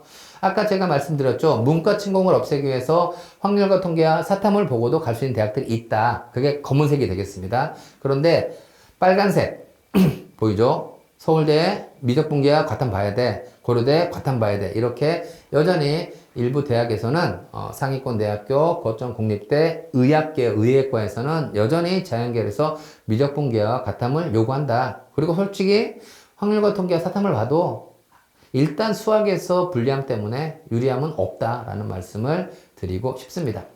아무래도 정시는 아까 앞에서도 말씀을 드렸지만 졸업생들이 아무래도 유리합니다. 한양대학교에서 재학생이 30% 합격했다 했는데 거기도 보니까 일반고는 6%밖에 안 돼요. 정시는 재학생이 불리합니다. 실제로 올해 고3 선배들 3월달, 6월달, 9월달 수능에서 응시한 비율입니다. 재학생의 숫자는 별로 상관이 없지만 6월에서 88,000, 9월에서 10만, 실제 이번 수능에서 졸업생 검정고시까지 17만 명이 응시했습니다. 즉 뭐냐? 3월, 6월, 9월 수능으로 갈수록 더 뒤로 갈수록 그 집단이 우수해진다. 그래서 적당히 공부해서는 수능은 안 나온다는 거죠. 쌤, 저는 내신 포기하고 수능으로 갈래요. 그리고 공부 똑같이 하면 절대로 원하는 숫자 나오기 어렵다라는 부분들의 말씀을 드리고 싶습니다. 따라서 내년도 모의고사 일정표입니다. 1학년 학생들도 2학년 때, 그죠? 2학년은 내 3학년 될 때 주어진 모의고사 성적들을 통해서 자신의 위치를 꾸준하게 올리기 위한 노력들을 최선을 다하지 않으면 의외로 성적이 나오기 어려운 구조다라는 말씀을 드리고 싶습니다. 자, 수능은 뭐다? 수능날까지 최선의 노력을 다하는 게 필요하다라는 말씀으로 그냥 정신은 가늠을 하겠습니다. 자, 여러분들 이제 어떻게 준비하면 되느냐? 여기 보이는 홈페이지 아시나요? 대입정보 포탈 어디가라는 사이트입니다. 여기 보시면 성적 분석에다가 모의고사 성적과 내신 성적 입력하면 현재 내 위치의 성적들을 확인할 수 있고 희망하는 대학교의 입시 결과와 비교도 할 수 있습니다. 이런 부분이라든가 또는 서울시 대입 상담 프로그램 이런 공교육에 활용되는 부분들을 통해서 굳이 여러분 담임 선생님이 물론 담임 선생님한테 상담은 제일 좋겠죠. 아니더라도 이런 여러 가지 자료들을 통해서 여러분들의 위치를 확인할 수 있으니까 여러분들의 내신 성적과 여러분들의 모의고사 성적들의 위치를 통해서 계속해서 희망하는 대학교와의 격차들을 확인하는 게 필요하다라는 말씀. 마지막 화두가 있습니다. 내년도에 아마 여러분들 2024 고2 대상으로 의대 정원이 늘 겁니다. 저는 이 의대 정원이 느는 게 어떻게 영향을 줄 거라고 보느냐. 의대 정원이 늘면 그 의대 정원이 는 걸 바탕으로 졸업생들이 수능에 더 많이 응시할 가능성이 높다. 이건 아까 앞에서 말씀드렸던 수시 최저까지 영향을 주는 부분들이 되겠죠. 자, 그래서 어떻게 하면 되느냐? 마지막 20회 정리하겠습니다. 교과는 최저가 중요하죠. 신설된 부분들이 좀 늘었습니다. 그 부분들을 반영하시는 게 좋을 것 같고요. 종합은요, 대학들이 쪼개고 최저가 늘었지만 면접 반영률이 늘었다. 세특 중심으로 준비를 해라. 논술, 신설한 대학들이 4개 대학 있었죠. 논술에 대한 반영률이 늘었다. 하지만 아시겠지만 수능 준비에 어떤 그런 학생들만 쓴다. 수능은 미적분기와 가탄만 지원하는 대학들이 있지만 상관없다. 그냥 기존의 수능과 똑같은 부분들이 될 것이다. 하지만 전반적으로 2022의 특징들을 살펴보자면 수시에서도 수능 최저 기준을 적용하는 수능의 영향력이 전반적으로 커졌다. 이게 2022의 특징이다. 따라서 지금 현재 내신 성적 플러스 수능까지 같이 준비를 하면서 나가야 정시뿐만 아니라 수시에서도 원하는 지원을 할 수 있다. 자, 정리하겠습니다. 작년을 돌아보면 올해를 준비하자 무슨 말이냐? 여러분들의 결론은 내년도 3학년이 돼가지고 원서를 쓸 때는 작년 입결을 볼 겁니다. 근데 그 전까지는 뒤를 돌아볼 필요 없겠다. 무조건 앞만 보고 열심히 공부를 하면 된다. 근데 이왕 공부할 때 어떻게 하면 되느냐? 여러분들이 지금 현재 재학 중인 고등학교 선생님들을 믿고 의지하고 따를 때 수시를 준비하든 정시를 준비하든 좋은 결과가 나온다. 학교 선생님을 믿고 의지하고 따랐을 때 여러분들이 내년도에 원하는 결과가 나올 거라고 믿으면서 마지막으로 대학이냐 학과냐? 저는 학과다 라고 생각을 합니다. 네, 지금까지 고등학교 1학년, 2학년 학생들 대입전형에 대한 대비와 지원 전략에 대한 강의를 한 저는 남양주 다산고등학교 교사 조만기였습니다. 감사합니다.